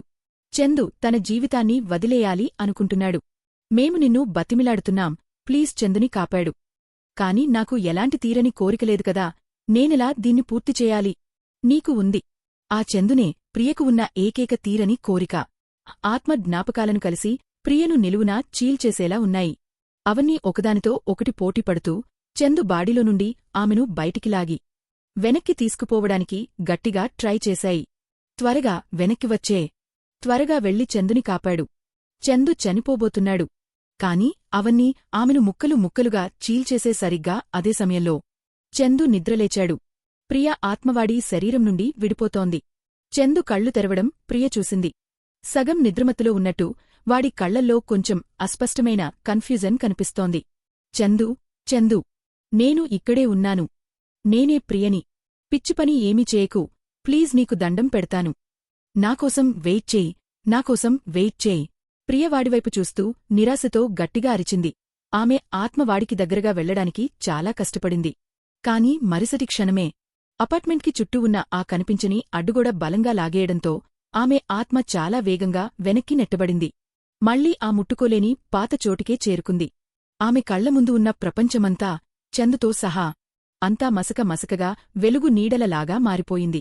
ఆ హాస్పిటల్ బెడ్మీద పడుకున్న ఆ అమ్మాయి, ఇరుకైన హాస్పిటల్ కారిడార్, జనాల రద్దీ, రోడ్లు, ఆ ట్రాఫిక్ అన్నీ ఒక్కసారిగా మాయమైపోయాయి.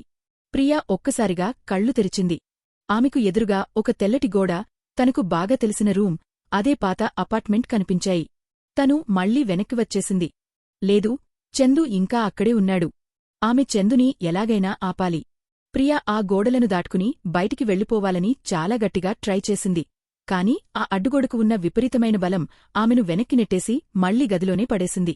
ఆమె ఆత్మ ముక్కలైపోయినట్టు అనిపించింది. తలనొప్పి అసలు తట్టుకోలేనంతగా ఉంది. ఆ ముక్కలైన జ్ఞాపకాలన్నీ ఒక్కసారిగా మనసులోకి దూసుకొచ్చాయి. అవన్నీ చాలా పెద్దవిగా, చాలా కన్ఫ్యూజింగ్గా ఉండి తన ఆత్మను పగలగొట్టేలా అనిపించాయి. కాని వాటిని అర్థం చేసుకోవడానికి ఆమెకు పెద్దగా టైం పట్టలేదు. ఎందుకంటే అవి తన సొంత శరీరంలాగే తనకు బాగా అలవాటైనవి. అవి తనలో ఒక భాగమే, చాలా సహజంగా ఆమె ఆత్మలో కలిసిపోయాయి. ప్రియ తన తల పట్టుకుని అతి కష్టంమీద ఆ టేబుల్ మీద ఆనుకుని నిలబడటానికి ట్రై చేసింది. ఆమె గుండెల్లో ఉన్న బాధ ఏదో తనని నిలువునా మింగేస్తోంది. యమలోకంలో ఉన్న ఆ కొన్ని సంవత్సరాలలో ఆమె అప్పుడప్పుడు తన పాత జీవితం గురించి ఆలోచించేది. ఈ ప్రపంచమంటే ఏదో ఊపిరి ఆడనంతగా ఊపిరిసలపని పరిస్థితి అని ఆమెకు ఎప్పుడూ అనిపించేది. తన 20 ఏళ్ల పాత జీవితాన్ని వెనక్కి తిరిగి చూసుకుంటే అక్కడ కేవలం బాధ, చీకటి తప్ప గుర్తుచేసుకోవడానికి ఏ ఒక్క మంచి విషయం కూడా లేనట్టు అనిపించింది. కాని చివరకు చూస్తే తను తప్పుగా గుర్తుపెట్టుకుందని అర్థమైంది. ఈ లోకం ఎంత దరిద్రంగా ఉన్నా సరే తను ఇంకా బతకాలని ఎంతలా ఆరాటపడిందో ఇప్పుడు తెలిసింది. ఈ ప్రపంచాన్ని వదిలి వెళ్లడం ఆమెకు అస్సలు ఇష్టంలేదు. అందరికంటే ఎక్కువగా తనే బతకాలి అనుకుంది. ఎందుకంటే వాడు ఎప్పుడు ఇంటికి వస్తాడా అని ఎదురుచూసింది. వాడుకూడా ఎలాగైనా తిరిగి రావాలని చాలా కష్టపడ్డాడు. వాడు తిరిగి వచ్చాక వాళ్ళిద్దరూ పెళ్లి చేసుకోవాల్సి ఉంది. ఆమె చివరకు హాస్పిటల్ బెడ్ పక్కన నిలబడింది. మెల్లగా తన చేతులు చాచి 5 ఏళ్లుగా అక్కడ ప్రశాంతంగా నిద్రపోతున్న ఆ అందమైన అమ్మాయిని కోగిలించుకోవడానికి నెమ్మదిగా వంగింది. Beep beep beep. మంచం పక్కనే ఉన్న హార్ట్ రేట్ మానిటర్ ఒక్కసారిగా అబ్నార్మల్ రీడింగ్స్ చూపిస్తూ కంగారుగా శబ్దం చేయడం మొదలుపెట్టింది. వేగంగా కొట్టుకుంటున్న గుండె చప్పుడు, అస్తవ్యస్తంగా ఉన్న శ్వాస. చివరకు 5 ఏళ్ల సుదీర్ఘ కోమా తర్వాత మళ్లీ తిరిగివచ్చిన స్పృహ. అదంతా ఏదో ఒక పెద్ద పీడకల నుండి నిద్రలేచినట్టు, అంతా మంచుతో నిండిన ఒక లోయలో ఒంటరిగా నడుస్తూ చివరకు ఒక చిన్న వెలుగును చూసినట్టు అనిపించింది. ప్రియ చాలా కష్టపడి కళ్ళు తెరవడానికి ట్రై చేసింది. ఆమె చూపు అంతా చాలా మసకగా ఉంది. చుట్టూ ఉన్న వాటన్నింటికీ ఒక తెల్లటి వెలుగు వలయం ఉన్నట్టు కనిపిస్తోంది. మంచం పక్కన తెల్లకోట్లు వేసుకుని నిలబడిన డాక్టర్స్ మరియు నర్సుల వైపు ఆమె చూసింది. ఏదో చెప్పాలని నోరు తెరిచింది కాని నోటినుండి అస్సలు శబ్దం రాలేదు. ఆమెకు ఇంకా వెంటిలేటర్ తగిలించే ఉంది. ఆమె శ్వాస తీసుకున్న ప్రతిసారీ ఒక తెల్లటి ఆవిరిలాగా వస్తూ ఆమె చూపుకి అడ్డంగా నిలుస్తోంది. ఆమె చెవుల్లో రకరకాల గందరగోళపు శబ్దాలు వినిపిస్తున్నాయి. ఈమె ఫ్యామిలీ మెంబర్స్ ఎక్కడున్నారు? ఇవాళ వాళ్లు రాలేదా? నేను 1 గంట క్రితమే చందుని చూశాను. బహుశా ఎక్కువ దూరం వెళ్ళి ఉండడు. ప్రియా, వాళ్ల ఫ్యామిలీకి కాల్ చేయి. ప్రియా, నా మాట వినిపిస్తోందా?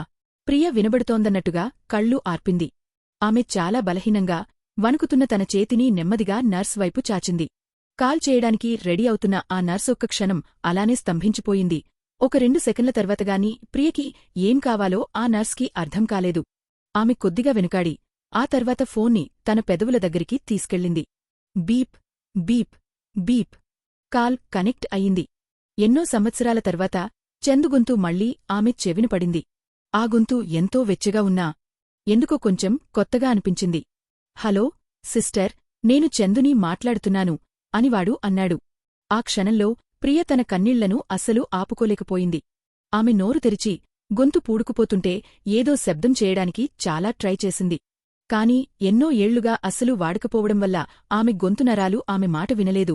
కేవలం నిశ్శబ్దంగా వెక్కిళ్లు మాత్రమే వచ్చాయి. ఒక కొన్ని సెకన్ల తర్వాత అవతలివైపునుండి చందు కొంచెం వెనుకాడుతూ అడిగాడు. సిస్టర్, నా మాట వినిపిస్తోందా? మా వైఫ్కి ఏమైనా అయిందా? వాడు వైఫ్ అని అన్నాడు.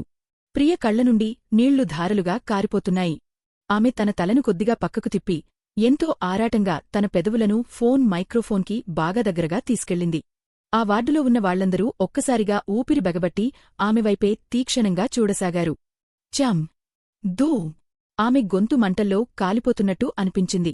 కేవలం ఆ 2 ముక్కలు మాట్లాడటానికే ఆమె శక్తంతా అయిపోయినట్టు అనిపించింది. ఆ మరుసటి క్షణమే అవతలివైపు ఫోన్లో విపరీతమైన నిశ్శబ్దం అలుముకుంది.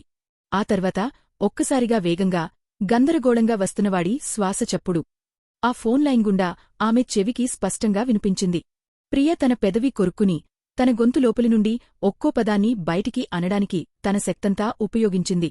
నువ్వే కదా చెప్పావు, ఏది జరిగినా సరే నన్ను వదిలి వెళ్ళనని. ఇప్పుడు నువ్వు నీ ప్రామిస్ని తప్పాలి అనుకుంటున్నావా? ఆ మాటలు చెప్పడానికి తన శక్తంతా ఉపయోగించాక 5 ఏళ్లుగా నిద్రపోతున్న ఆ శరీరం అంతటి తీవ్రమైన ఎమోషన్స్ని తట్టుకోలేకపోయింది. దాంతో అది మళ్లీ పనిచేయడం ఆగిపోయింది. దిండుపక్కనుండి ఫోన్ కిందకి జారిపోయింది. అవతలివైపునుండి వస్తున్న చందు కంగారు గొంతుగాని చుట్టూ ఉన్న హాస్పిటల్ మిషన్ల భయంకరమైన అలారం శబ్దాలుగానీ ఆమెకు ఇక వినిపించలేదు. ఆమెకు చాలా అలసటగా అనిపించింది. చాలా చాలా నీరసంగా అనిపించింది. ఆమెకు మళ్లీ నిద్రపోవడం అస్సలు ఇష్టం లేకపోయినా మెల్లగా మళ్లీగాఘ నిద్రలోకి జారుకుంది. 5 ఏళ్లుగా ప్రియ ఆత్మ ఎప్పుడూ తిరుగుతూనే ఉంది. యమలోకంలో రాత్రింబవళ్లు అనే తేడాలేదు. ఆత్మలకి అస్సలు రెస్ట్ కూడా అవసరం లేదు. కాని ఆమె నిజంగా నిద్రపోవడం ఇదే మొదటిసారి. ఆమె ఏకంగా 2 రోజులు 2 రాత్రులు పూర్తిగా నిద్రపోయింది. ఆమె మళ్లీ కళ్ళు తెరిచేసరికి అది సాయంత్రం కావచ్చు, లేదా తెల్లవారుజాము కావచ్చు. ప్రియ తన కళ్ళు తెరవడానికి ట్రై చేసింది కాని ఆమె కనురెప్పలు చాలా బరువుగా అనిపించాయి. మంచం పక్కన ఎవరో మాట్లాడుకుంటున్న శబ్దాలు ఆమెకు అస్పష్టంగా వినిపించాయి. బొంగురుపోయిన ఒక అబ్బాయి గొంతు ప్రశాంతంగా మాట్లాడటానికి ట్రై చేస్తున్నా అందులో చాలా కంగారు కనిపిస్తోంది. డాక్టర్గారూ, ప్లీజ్ మా వైఫ్ని ఇంకొకసారి చెక్ చేస్తారా? తను ఇప్పుడు కేవలం నిద్రపోతోంది అన్నారు కదా, మరి ఒంట్లో అస్సలు కదలిక ఎందుకులేదు? అంతలోనే చాలా ప్రశాంతంగా ధైర్యం చెప్తున్నట్టు ఒక లేడీ డాక్టర్ గొంతు వినిపించింది. మీరేం కంగారు పడకండి. అబ్జర్వేషన్ రూంలో ఉన్న మిషన్లు తనని 24 గంటలు మానిటర్ చేస్తూనే ఉన్నాయి. ప్రియగారి బ్రెయిన్ యాక్టివిటీ మళ్లీ నార్మల్ అయిపోయింది. తను చాలా అలసిపోయి ఉంది. అందుకే రెస్ట్ అవసరం. తనికి నిద్ర సరిపోయాక తనే నిద్రలేస్తుంది. నువ్వు ఇక్కడ 2 రోజులు 2 రాత్రులుగా ఉండటం చూస్తూనే ఉన్నాను. నువ్వు ఒకసారి ఇంటికి వెళ్ళి రెస్ట్ తీసుకుంటే మంచిదేమో. ఒకవేళ ప్రియ నిద్రలేస్తే మేము నీకు ఇన్ఫార్మ్ చేస్తాం. థాంక్యూ. కాని నేను ఇక్కడే ఉంటేనే నా మనసు ప్రశాంతంగా ఉంటుంది. ఆ లేడీ డాక్టర్ ఇంకేమీ మాట్లాడలేదు. కేవలం మెల్లగా నిట్టూర్చి వెళ్ళిపోయింది. ఆ తర్వాత నడుచుకుంటూ వెళ్తున్న అడుగుల శబ్దం, తలుపు మెల్లగా మూసుకున్న శబ్దం వినిపించాయి. మంచం పక్కనే ఉన్న కుర్చీని ఎవరో వెనక్కిలాగారు. చాలా నిశ్శబ్దంగా ఒకరు ఆమె పక్కన కూర్చున్నారు. కొంచెం చల్లగా ఉన్న చేతులు ఆమె ఎడమ చేతిని చాలా మెల్లగా పైకి తీశాయి. వెచ్చటి శ్వాసతో కూడిన ఒక చిన్న ముద్దు ఆమె చేతిమీద మెల్లగా పడింది. వాడి గడ్డం వెంట్రుకలు గుచ్చుకుంటూ కొద్దిగా నొప్పిగా అనిపించింది. వాడి కళ్ళు ఆమె అరచేతికి ఆనుకుని ఉన్నాయి. వాడి పొడవైన కనురెప్పలు ఆమెను కొద్దిగా గుచ్చుకున్నట్టు అనిపించింది. మరుసటి క్షణమే ఆమె అరచేయి వాడి చల్లటి కన్నీళ్లతో తడిసిపోయింది. ప్రియ మనసు చాలా బాధపడింది. ఆమె చాలా కష్టపడి తన వేళ్లను కదిలించి మెల్లగా ఆ కన్నీళ్లను పట్టుకుంది. ఒక్కసారిగా ఆమె అరచేతిలో తగులుతున్నవాడి శ్వాస ఆగిపోయింది. ఆమె ఎడమచేతిని పట్టుకున్నవాడి చేతులు ఒక్కసారిగా బిగుసుకుపోయాయి. అస్సలు కదలడానికి కూడా ధైర్యం చేయనట్టు అలానే ఉండిపోయాయి. ప్రియ తన కనురెప్పల బరువును తట్టుకుంటూ చాలా కష్టపడి మెల్లగా కళ్ళు తెరిచింది. ఆమె చూపులో ఒక వెచ్చటి పసుపు రంగు వెలుగు వలయం హేలో ఓగుతున్నట్టు అనిపించింది. ఆమె కనురెప్పలు ఆర్పేసి మెల్లగా తన తల తిప్పి చివరకు వాడిని స్పష్టంగా చూసింది. వాడు చాలా చిందరవందరగా తయారయ్యాడు. వాడి జుట్టు చెదిరిపోయింది, గడ్డం పెరిగిపోయింది, కళ్ళు ఎర్రబడిపోయి ఉన్నాయి, ఎండిపోయిన పెదవులమీద చర్మం ఓడిపోతోంది. కాని అయినా సరే చందు ఇంకా చాలా హ్యాండ్సంగా ఉన్నాడు. 5 ఏళ్లుగా అస్సలు తెరవని ఆ కళ్లతో ప్రియవాడిని ఎంతో ఆరాటంగా చూస్తూ వాడివైపు చూసి నవ్వడానికి ట్రై చేసింది. వాడుకూడా ఆమెవైపు రెప్పవేయకుండా అలానే చూస్తూ ఉండిపోయాడు. ఏదో ఒక నిశ్శబ్దమైన కలలో చిక్కుకుపోయినట్టు అక్కడే స్తంభించిపోయాడు. చివరకు వాడు కోలుకుని స్పృహలోకి రాగానే ఒక్కసారిగా వెనక్కి తిరిగి బెడ్ పక్కనే ఉన్న ఎమర్జెన్సీ కాల్ బెల్ని నొక్కాడు. కొద్దిసేపటికే duty doctor, supervising doctor, intern డాక్టర్లు, దాదాపు నర్సింగ్ టీం అంతా ఒక్కసారిగా ఆ అబ్జర్వేషన్ రూంలోకి వచ్చేసింది. వాడు తన ముఖంలో ఎటువంటి ఎక్స్ప్రెషన్ లేకుండా మెల్లగా ఒక్కో అడుగు వేస్తూ మంచం పక్కకి నడిచివచ్చాడు. వాడు తన ఎండిపోయిన పెదాలు తెరిచాడు, కాని నోటినుండి ఒక్క ముక్క కూడా మాట్లాడలేకపోయాడు. ప్రియ తన చేతిని పైకెత్తి వాడి బుగ్గను చాలా మెల్లగా నిమిరింది. తన వేలి చివర్లతో వాడి ముఖంమీదున్న ఆ చల్లదనాన్ని నెమ్మదిగా తుడుస్తూ నిమిరింది. చందు, చాలా రోజులైంది కదా నిన్ను చూసి. ఆమె వాడివైపు చూసి ఎంతో ప్రశాంతంగా, వాళ్ళిద్దరూ మొదటిసారి కలుసుకున్నప్పటిలాగే ఎంతో అందంగా నవ్వింది. నువ్వేం ఏడవకు. నేను మళ్ళీ వెనక్కి వచ్చేశాను. కాని చందు ఇంకా ఏడుస్తూనే ఉన్నాడు. వాడు తన ఎండిపోయిన పెదాలను ఆమె అరచేతికి గట్టిగా ఆనించి ముద్దు పెట్టుకున్నాడు. మంచంమీద ఆనించిన వాడి చేతులు కొద్దిగా వణుకుతున్నాయి. వాడి కన్నీళ్లు ఆమె అరచేతిమీద పడి, ఆ తర్వాత ఆమె వేళ్ల సందుల నుండి కిందకు జారి ఆమె ముఖంమీద పడ్డాయి. ప్రియ కొంచెం బాధగా నవ్వి వాడిని అడిగింది, నా జుట్టులో ఉన్న ఈ హెయిర్ పిన్ నువ్వే కొన్నావా నాకోసం? ఇది ఎంత బాగుందో చూడు. అచ్చం ఒక యువరాణులు పెట్టుకునే హెయిర్ పిన్లాగే ఉంది. చందు ఇంకా ఏమీ మాట్లాడలేకపోయాడు. కన్నీళ్లతో మసకబారిన చూపుతోనేవాడు రెప్పవేయకుండా ఆమెవైపే తీక్షణంగా చూస్తూ ఉండిపోయాడు. ఎప్పుడూ చాలా గంభీరంగా తన ఎమోషన్స్ని కంట్రోల్ చేసుకునే ఆ వ్యక్తి ఒక్కసారిగా తన సెల్ఫ్ కంట్రోల్ పూర్తిగా కోల్పోయాడు. తన మనసులోని బాధను వాడు అస్సలు దాచుకోలేకపోయాడు. ప్రియ మనసులోనే మెల్లగా నిట్టూర్చి తన నోరు కాస్త పక్కకు తిప్పి పాత రోజుల్లో లాగే వాడిని వెటకారం చేస్తూ ఆటపట్టించింది. ఏంటి చందు, ఇన్నాళ్ల తర్వాత కలుసుకున్నాం. కనీసం నన్ను ఒకసారి గట్టిగా హగ్ కూడా చేసుకోవా? చందు శరీరం ఆమె మాట విని మెల్లగా కిందకి వంగింది. కాని వాడి చేతులు మాత్రం ఆమెను ఎక్కడ పట్టుకోవాలో తెలియక కాసేపు వెనుకాడాయి. చాలాసేపటి తర్వాత వాడు మొదట చాలా జాగ్రత్తగా ఆమె జుట్టును ముట్టుకున్నాడు. ఆ తర్వాత నెమ్మదిగా ఆమె మెత్తటి బుగ్గను నిమిరాడు. చివరకు తన చేతులు చాచి చాలా తేలికగా ఒక్కసారి హగ్ చేసుకున్నాడు. వాడు తనని ఎంత కంట్రోల్ చేసుకుని హగ్ చేసుకున్నాడంటే వాడి గుండె లోపల వణికిపోతోంది. గట్టిగా పట్టుకుంటే ఆమె ఎక్కడ విరిగిపోతుందో అనివాడు భయపడుతున్నట్టు ఉన్నాడు. లేదా తను ఇంకా ఏదో కలలోనే ఉన్నాడేమో, ముట్టుకుంటే ఆ కల ఎక్కడ చెదిరిపోతుందో అని భయపడుతున్నట్టు ఉన్నాడు. చందూ! ప్రియవాడి చెవికి ఇంకా దగ్గరగా జరిగి నెమ్మదిగా పిలిచింది. చందూ! చందూ! చందూ! గత 5 ఏళ్లలో తాము కోల్పోయిన ఆ కాలాన్నంతటినీ మళ్లీ వెనక్కి పిలుస్తున్నట్టు ఆమె పదే పదే వాడి పేరును పిలిచింది. వణికిపోతున్నవాడి గుండెకు ఇంకా దగ్గరగా రావడానికి ట్రై చేస్తుంటే ఆమె ఊపిరి కొద్దిగా పైకి కిందకి ఆడుతోంది. ఆమె వెచ్చని శ్వాస వాడి బుగ్గను ముద్దాడుతున్నట్టు తగిలింది. ఆమె తన చేతులను వాడి భుజాల చుట్టూ వేసి గట్టిగా హగ్ చేసుకుంది. తన ఒంటి వెచ్చదనంతో వాడికి ఇది కల కాదు, నిజ జీవితమే అని నమ్మించడానికి ఆమె ట్రై చేసింది. చందూ! అస్సలు భయపడకు. ఈ ప్రపంచంలో తనకు ఉన్న ఏకైక వ్యక్తిని, తను అందరికంటే ఎక్కువగా ప్రేమించే ఆ ఒక్కడిని ప్రియ గట్టిగా హత్తుకుంది. ఇది అస్సలు కల కాదు. నేను నీకు ఇచ్చిన ప్రామిస్ని పూర్తి చేయడానికే మళ్లీ వెనక్కి వచ్చాను. చందూ! మనం పెళ్లి చేసుకుందాం. ఆ తర్వాత నాకు సుభక్క ద్వారా ఒక విషయం తెలిసింది. 5 ఏళ్ల క్రితం ఆ రాత్రి చందు బిజినెస్ ట్రిప్ మీద ఉన్నప్పుడు నాకు సర్ప్రైజ్ ఇద్దామని అనుకుని ఇంటికి కొంచెం ముందే వచ్చాడట. కాని వాడు లోపలికి వచ్చేసరికి నేను ఏ శబ్దమూ లేకుండా నేలమీద పడిపోయి ఉన్నాను. వాడే నన్ను వెంటనే హాస్పిటల్కి తీసుకెళ్లాడు. డాక్టర్లు నాకు హార్ట్ సర్జరీ చేసి నా గుండె, ఊపిరితిత్తులు మళ్లీ పనిచేసేలా చేశారు కాని నేను నిద్రలేచే ఎలాంటి ఆనవాళ్లు అస్సలు కనిపించలేదు. ఐసీయూ ఖర్చులు చాలా ఎక్కువైపోయాయి. దాంతో 1 నెల తర్వాత మా అమ్మానాన్నలు ఇక ట్రీట్మెంట్ ఆపేయమంటూ ఆ అగ్రిమెంట్ పేపర్స్ మీద సంతకం కూడా చేసేశారు. ఆ టైంలో చందు తన మోడల్ సాఫ్ట్వేర్ని అమ్మడానికి ప్రతిచోటా పిచ్చిగా తిరుగుతున్నాడు. ఈ విషయం తెలియగానేవాడు ఎంతో ఆరాటంగా, కంగారుగా పరిగెత్తుకుంటూ వచ్చి ఆ అగ్రిమెంట్ను ముక్కలు ముక్కలుగా చింపేశాడు. వాడు మా అమ్మానాన్నలతో ఇప్పటినుండి నా విషయాల గురించి వాళ్లు అస్సలు పట్టించుకోవాల్సిన అవసరం లేదని గట్టిగా చెప్పేశాడు. తను నా భార్య, తను బతకాలో లేదో నిర్ణయించే హక్కు కేవలం నాకు మాత్రమే ఉంది అని వాడు అన్నాడు. నన్ను జాగ్రత్తగా చూసుకోవడం కోసమే వాడు తన కంపెనీ ఉద్యోగానికి రిజైన్ చేసేశాడు. మళ్లీ యూనివర్సిటీకి వచ్చి చదువుకుని అక్కడే టీచర్గా సెటిల్ అయి ఒక స్థిరమైన జీవితాన్ని గడపడం మొదలుపెట్టాడు. వాడు నన్ను చాలా జాగ్రత్తగా చూసుకున్నాడు. మన జీవితం మెల్లగా బాగుపడుతుందని, ఏదో ఒకరోజు నేను నిద్రలేస్తానని, మళ్లీ మేమిద్దరం కలుస్తామని వాడు బలంగా నమ్మాడు. కాని జీవితం వాడిని నిజంగానే చాలా కష్టాలు పెట్టింది. వాడికి మొదటిసారి ఆ జబ్బు ఉందని తెలిసినప్పుడు బహుశా వాడి మనసులో చాలా భారం, తీవ్రమైన నిరాశ ఉండటం వల్ల తన మనసులోని బాధను బయటపెట్టుకోవడానికి వాడు ఒక దారి వెతుక్కున్నాడు. నేను హాస్పిటల్ బెడ్ మీద ఇంకా స్పృహ లేకుండా పడుకుని ఉన్నప్పుడు నాకేమీ వినిపించట్లేదు అనుకునివాడు నా దగ్గరే కూర్చుని మాట్లాడాడు. వాడు తనకు జబ్బు చేసిందని చెప్పాడు. తను చనిపోతానేమోనని, ఆ తర్వాత నన్ను చూసుకోలేనేమోనని అన్నాడు. కాని తను వెళ్ళిపోయాక నా పరిస్థితి ఏంటా అనివాడు చాలా టెన్షన్ పడ్డాడు. నన్ను చూసుకోవడానికి ఎవరూ ఉండరని భయపడ్డాడు. అందుకే నన్ను అస్సలు కంగారు పడొద్దని చెప్పాడు.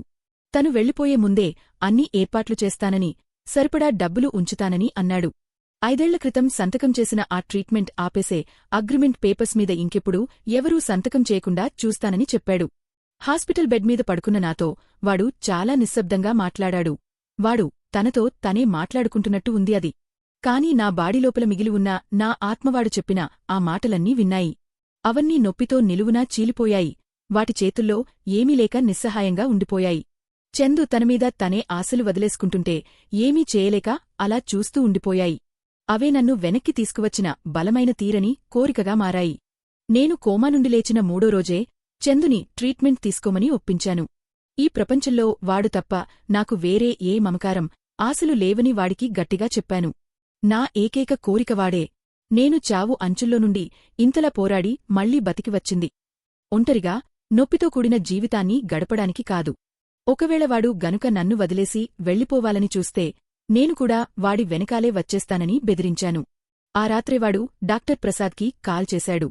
ఆ తర్వాత వారం రోజుల్లోనే నేను కొంచెం బెదిరించి, కొంచెం బుజ్జగించి ఒప్పించడంతో మేమిద్దరం మ్యారేజ్ సర్టిఫికేట్ తీసుకున్నాం. మేము నిజంగానే ఒక ఫ్యామిలీ అయిపోయాం. నేను మళ్లీ ఈ లోకానికి అలవాటు పడటానికి చాలా కష్టపడ్డాను. మొదట్లో అస్సలు మాట్లాడలేకపోయిన స్థితి నుండి మెల్లగా సొంతంగా కూర్చుని తిని, తాగడం నేర్చుకున్నాను. ఆ తర్వాత బెడ్ మీద నుండి దిగి నడవడం, ఎక్సర్సైజ్ చేయడం వరకు నాకు కేవలం 1 సంవత్సరం మాత్రమే పట్టింది. నన్ను చూసుకుంటున్న డాక్టర్ నన్ను ఒక పొద్దుతిరుగుడు పువ్వుతో పోల్చారు. ఆమె ఏమన్నారంటే, చందు నా జీవితంలో సూర్యుడు లాంటివాడని, వాడు నా పక్కన ఉంటే నాకు దేనికి భయం ఉండదని చెప్పారు. నేను ఆ డాక్టర్తో చెప్పాను, చందు పరిస్థితి కూడా ఇంతే అని. వాడికి కూడా నేనే సూర్యుడిని అని. ఆ క్యాన్సర్ ట్రీట్మెంట్ ప్రాసెస్ మాత్రం చాలా అంటే చాలా నరకంగా ఉండేది. ఆ టైంలో చందు అసలు గుర్తుపట్టలేనంతగా సగం అయిపోయి నానా అవస్థలు పడ్డాడు. కాని వాడు నాకంటే చాలా ధైర్యంగా ఉన్నాడు. చాలా రాత్రులు వాడు రోజురోజుకీ బాగా సన్నబడిపోతుంటే వాడి పాలిపోయిన ముఖమంతా చెమటలు పట్టేయడం చూసి వాడు తట్టుకోలేడేమోనని భయంతో నేను లోలోపల నిశ్శబ్దంగా ఏడ్చేదాన్ని. కాని వాడు మాత్రం నావైపు చూసి నవ్వి నన్ను మెల్లగా దగ్గరికి తీసుకుని ముద్దు పెట్టుకుని అసలు నమ్మలేనంత ప్రశాంతంగా ఉండేవాడు. తనకు అస్సలు భయం లేదని చెప్పాడు. నేను పక్కన ఉన్నంత కాలం వాడికి తన ఫ్యూచర్ మీద బోలెడన్ని ఆశలు ఉన్నాయని అన్నాడు. సర్జరీ, కీమోథెరపీ, రకరకాల టార్గెటెడ్ మెడిసిన్స్. వాడు ధైర్యంగా చేయగలిగినవన్నీ ట్రై చేశాడు. ఆ ప్రాసెస్ ఎంత నొప్పిగా ఉన్నా, ఎంత ఘోరంగా ఉన్నా సరేవాడు అస్సలు భయపడలేదు. వాడు కోలుకోవడం స్టార్ట్ అయిన 5వ సంవత్సరంలో మా జీవితాల్లో చివరకు ఒక కొత్త వెలుగు కనిపించింది.